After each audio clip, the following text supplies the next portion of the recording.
Ei, Psyu, o que tu está enxergando aqui?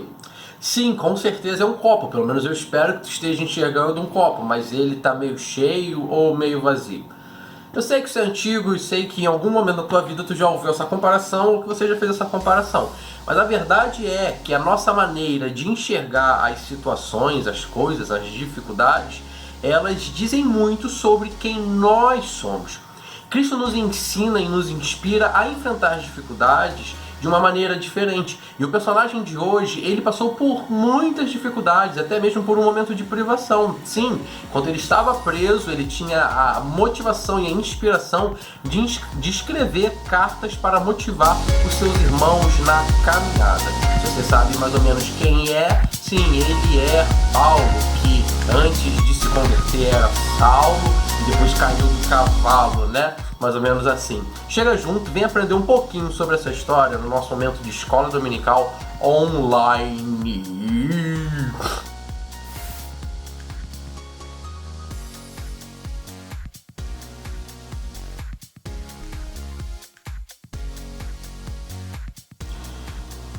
Bom dia, boa tarde, boa noite, pessoa queridinha especial. Muito obrigado por você estar nos acompanhando.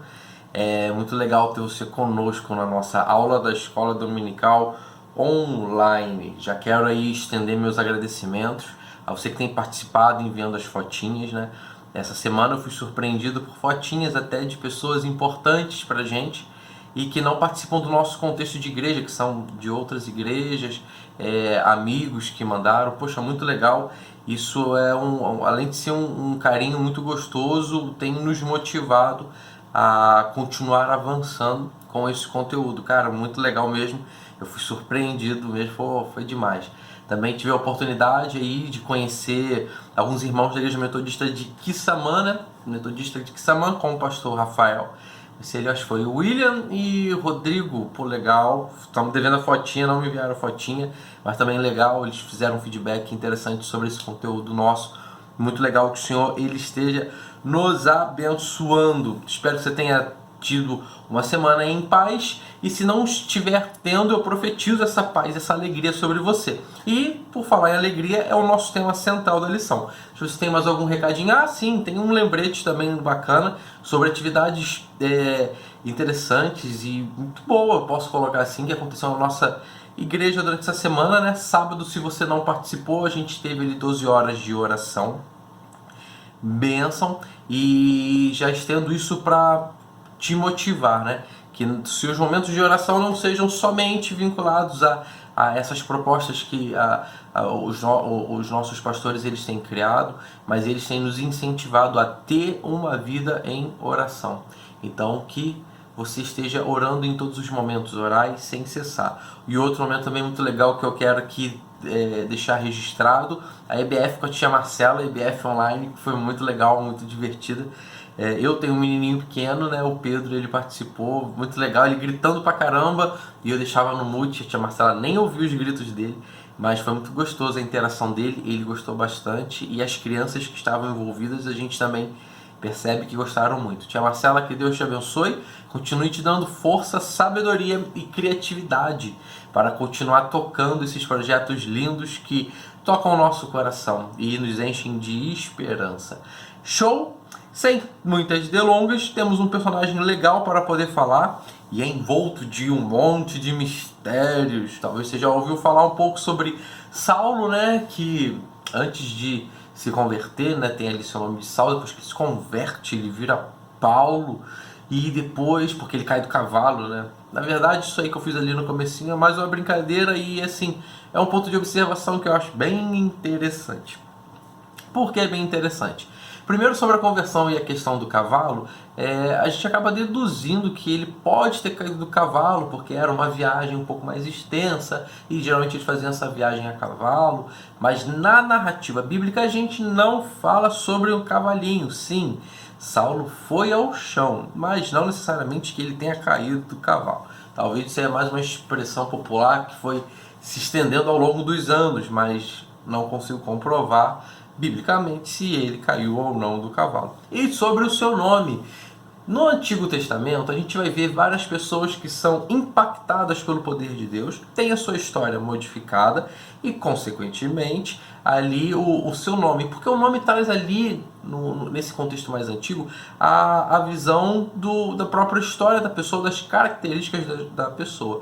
Então, quando Cristo, né, olha, já foi Cristo falando no Antigo Testamento, mas é um Deus trino, mas quando Deus ele modifica a história da pessoa, o nome da pessoa, né? Ele está modificando ali a história, suas características, ele traz uma nova roupagem para aquelas pessoas.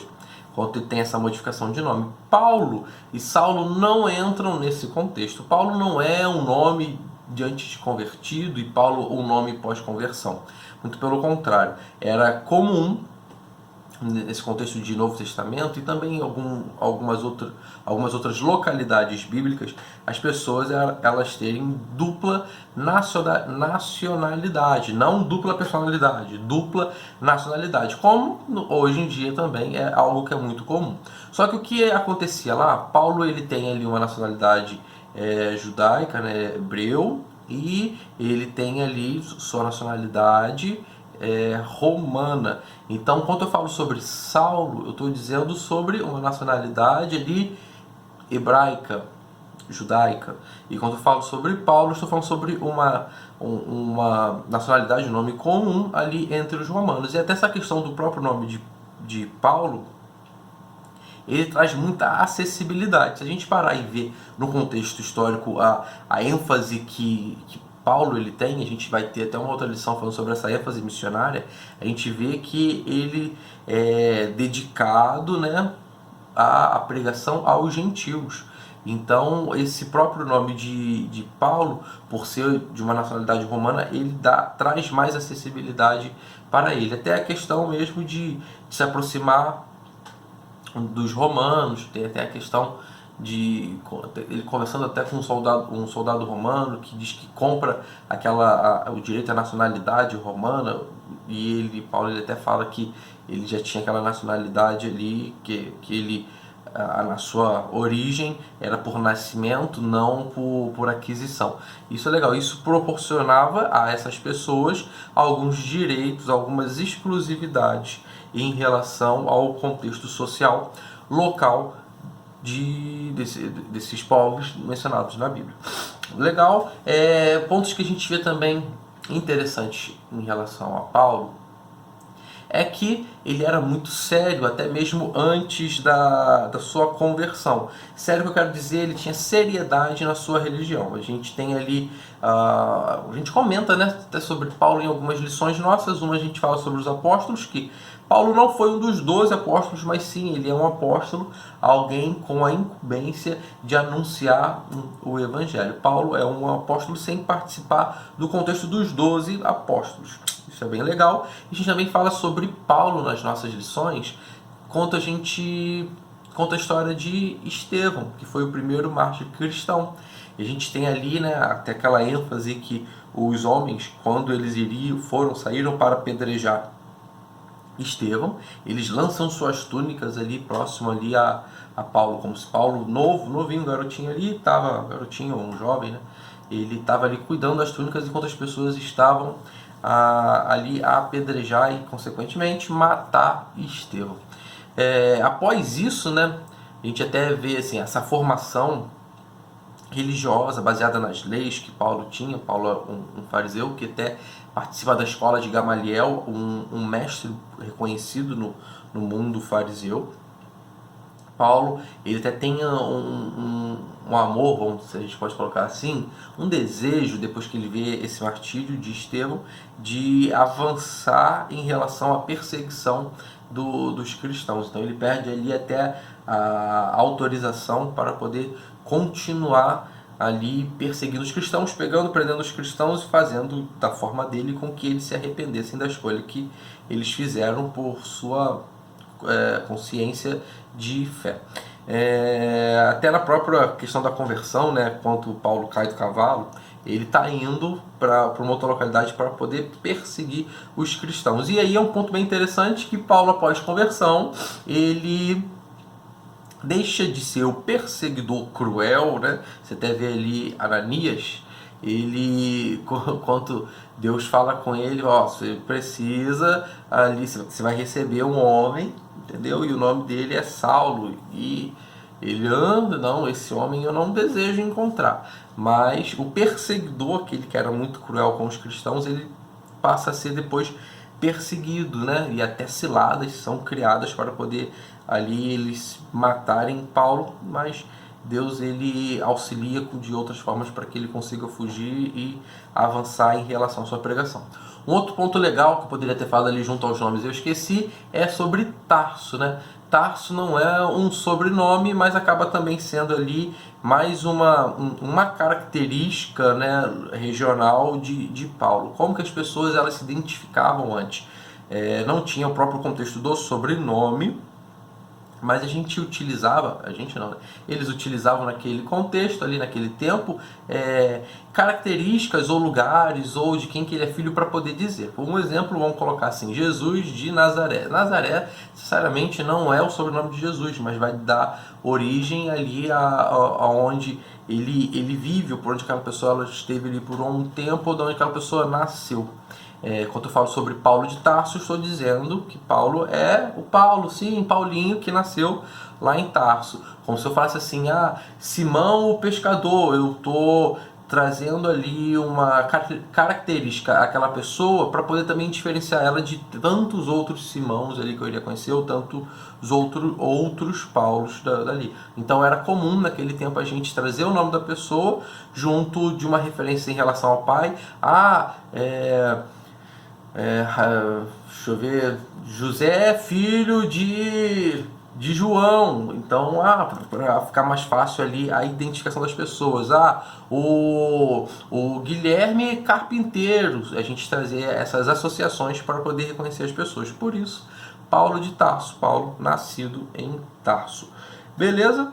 Avançando em relação ao nosso contexto, na nossa historinha bíblica, que é muito legal, eu já quero te convidar a abrir a tua Bíblia em Filipenses 1. Eu vou até levantar um pouco a cabeça, levantar o tablet, estou com um probleminha nasal. Filipenses 1, a gente vai ler do 12 ao 21, e é uma passagem linda, que com certeza você vai ficar bem aleluiado ao acompanhar essa passagem, a gente está lendo essa passagem, entendendo o que estava se passando com Paulo. Beleza? Filipenses 1, versículo do 12 ao 21 diz assim: eu quero que vocês saibam, irmãos, tudo o que me aconteceu aqui tem sido de grande ajuda para o progresso do Evangelho de Cristo. Porque todo mundo aqui, incluindo os guardas do palácio e todos os demais, sabem que eu estou na cadeia por causa de Cristo. E por causa da minha prisão, muitos santos daqui parecem ter perdido o medo de ser preso. De algum modo, motivados no Senhor, eles começaram a ter cada vez mais coragem e determinação para falar de Cristo aos outros. Alguns, naturalmente, estão pregando o Evangelho por inveja ou rivalidade. Eles querem ter também a reputação de pregadores destemidos. Outros, porém, têm motivos puros e pregam por amor, pois sabem que o Senhor me trouxe até aqui a fim de usar para defender a verdade do Evangelho. Alguns pregam a Cristo para me fazer inveja, pensando que o seu êxito aumentará as minhas tristezas aqui no cárcere. Mas não importa a razão pela qual eles estão fazendo, por motivos falsos ou verdadeiros, o que importa é que o Evangelho está sendo pregado e eu fico alegre. Na verdade, continuarei a me alegrar. Porque sei que à medida que vocês oram por mim e o Espírito Santo me ajuda, tudo isso vai resultar em minha libertação. Porque eu vivo em ansiosa expectativa e esperança de que nunca farei nada que me faça envergonhar a mim mesmo do Evangelho, mas sim que sempre estarei pronto para falar corajosamente de Cristo, enquanto estou passando por todas essas provações aqui, tal como no passado, e também como sempre serei e também como sempre serei uma honra para Cristo, quer pela vida, quer pela morte. Por quê? Para mim significa... porque para mim viver significa oportunidades para Cristo e morrer é melhor ainda. Esse é o clássico na versão, na outra versão, o viver é Cristo e o morrer é lucro. Beleza? Deixa eu só marcar aqui, estou com as minhas anotações todas aqui. E aí vamos avançar. A nossa própria proposta de tema é falar sobre Paulo e sobre a alegria. Paulo, quando escreve a carta de Filipenses, né, eu não sei se você sabe, mas ele está num contexto, talvez aos nossos olhos, um pouco desfavorável. Embora essa passagem que a gente acaba lendo, ele fala que está alegre por causa da questão do evangelho, talvez uma pessoa, entre aspas, normal, ou uma pessoa sem uma motivação espiritual, ela estaria ali magoada, triste, receosa, vingativa. Isso tudo porque no contexto em que Paulo está inserido, ele está preso, e ele foi preso injustamente por causa da sua ênfase em pregar o evangelho. Isso acabou incomodando e trouxe muitas dificuldades para ele, mas dificuldades que aprisionaram o seu corpo, a matéria, mas que não calaram ali o seu coração, o seu desejo de anunciar e de cuidar para que as pessoas estejam recebendo a pregação da palavra de Deus. Então Paulo, aqui no momento que ele está preso, ele escreve ali uma carta ao povo de Filipenses, é até conhecido como a Epístola da Alegria, e isso é bem interessante, que já nos faz começar a refletir sobre o que a gente tem vivido, o que nós temos passado, e verdadeiramente o que é a alegria para a gente. E aí eu quero já te provocar. O que representa a alegria, estar alegre para você? Talvez a alegria para você é uma circunstância, é um determinado momento, é uma coisa, um objeto a alcançar, ou uma situação que se resolve na sua vida, ou é uma pessoa. A grande motivação de Paulo estar alegre na prisão é que ele não rotulava a alegria vinculada a essas coisas terrenas, as coisas materiais que a gente alcança, ou baseado nesses nossos desejos materiais ou carnais. A alegria para Paulo era a propagação do evangelho, era ter uma vida que honrasse o Senhor Jesus Cristo de forma plena. Em vida, ele entendia que todas as oportunidades que viessem ali, cada segundo, era um momento novo para anunciar a palavra de Deus. E se por um acaso a morte chegasse, isso não traria nenhum espanto, porque a morte era estar próximo de Deus. Por que muitas das vezes enfrentamos essas dificuldades, as nossas dificuldades de cada dia, que são necessárias? Eu não acho que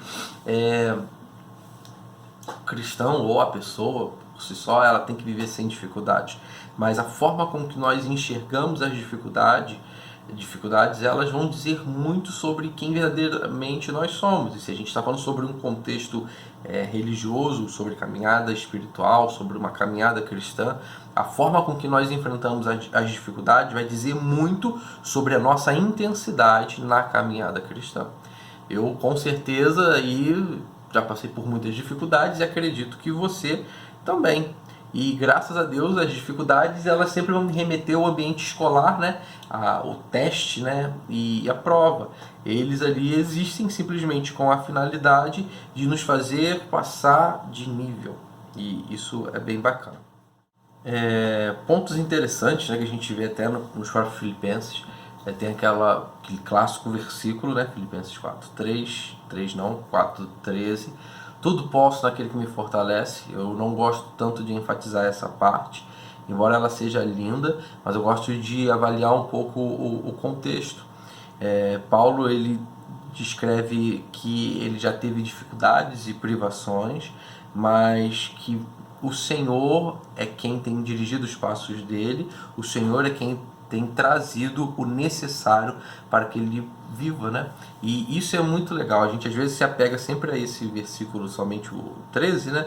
Mas a gente esquece do gostoso que está ali em cima, de um homem que experimentou situações e circunstâncias diferentes, e que isso não foi impeditivo que não foi algo que abalasse ali a sua fé. Sim, foram dificuldades, a gente vê lá também, se eu não me engano, acho que em Coríntios, agora não sei se é primeiro ou segundo, Coríntios, que vai estar falando sobre Paulo trazendo o registro das aflições que ele já sofreu, as vezes que ele já apanhou, a quantidade de vezes que ele foi açoitado, a quantidade de vezes que ele naufragou. E isso é interessante, que a gente está falando de um homem completamente ativo na missão, empenhado a propagar o evangelho, que passou por muitas dificuldades, aflições, mas que em todo momento entendia que a alegria dele não era uma situação qualquer, mas sim ela vinha do Senhor e da sua satisfação em anunciar as boas novas para todas as pessoas. Em Filipenses 4:4 vai dizer para que sempre, alegre-se sempre no Senhor. Outra vez eu digo, alegre-se. E isso é muito gostoso. Tu vê Filipenses, entender o contexto em que Paulo estava inserido, e você vê um homem que está motivando, que está cuidando para que os seus irmãos eles não viessem fraquejar na fé, se porventura já estivessem fraquejando, que essa carta fosse ali uma injeção de ânimo para que eles continuassem a sua peregrinação, continuassem honrando a sua vocação de anunciar as boas novas para as pessoas. O que tem te deixado alegre? Essa é a principal pergunta. O Senhor precisa ser o motivo da nossa alegria. Tem até aquela música, né?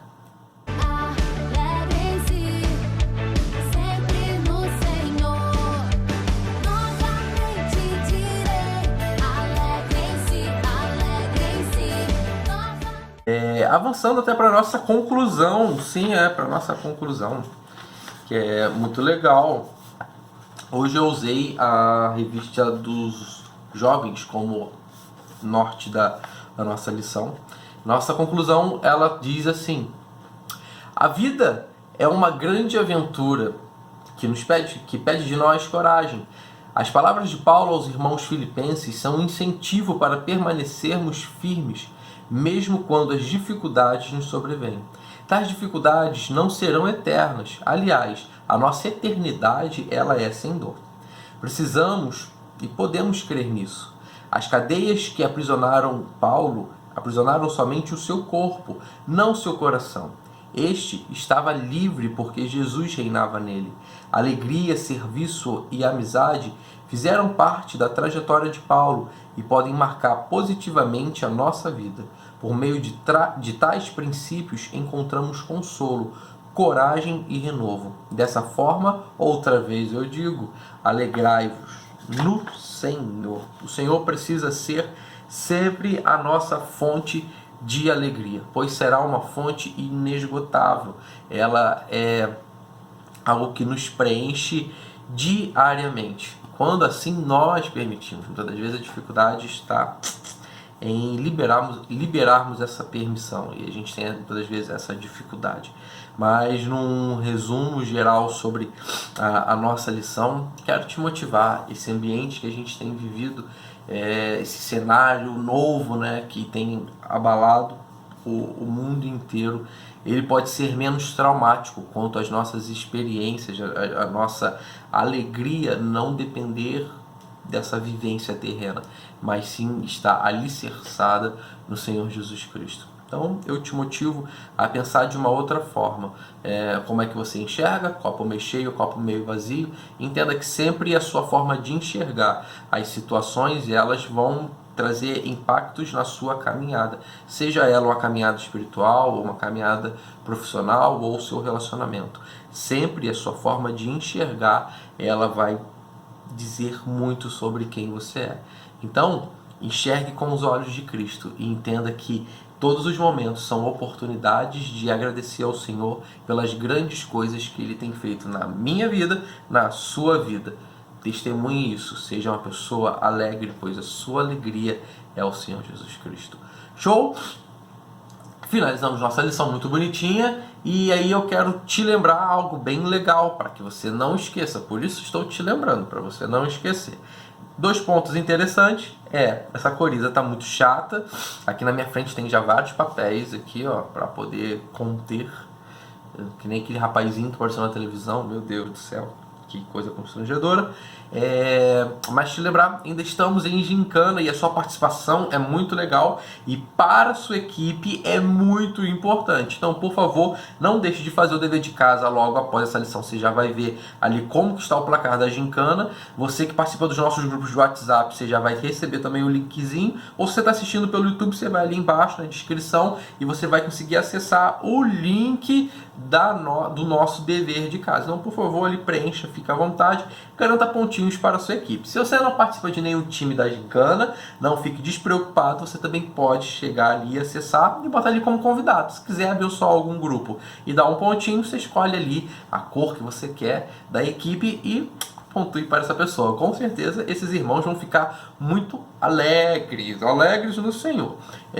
Outro ponto legal, quero te motivar novamente a falar ali sobre a fotinha. Por favor, se tu tiver, poxa, mas tô muito feio, desanimado, engordei, emagreci, tem problema não.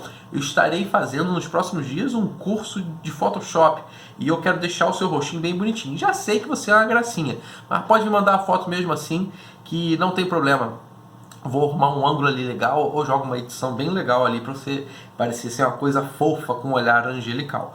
Show? Estejam orando por nós, o Ministério de Ensino, pela nossa igreja e também participando das nossas atividades, nossos cultos de quarta, os nossos cultos de domingo e também as nossas células. Aí você vai procurar um irmãozinho da igreja e ele vai te passar o linkzinho. As células são às quintas-feiras, eles vão te passar ali e você vai estar interagindo conosco. Show? Muito obrigado por você estar aqui conosco. Um beijo no seu coração, pessoa linda. Fica na paz. Beijo, abraço.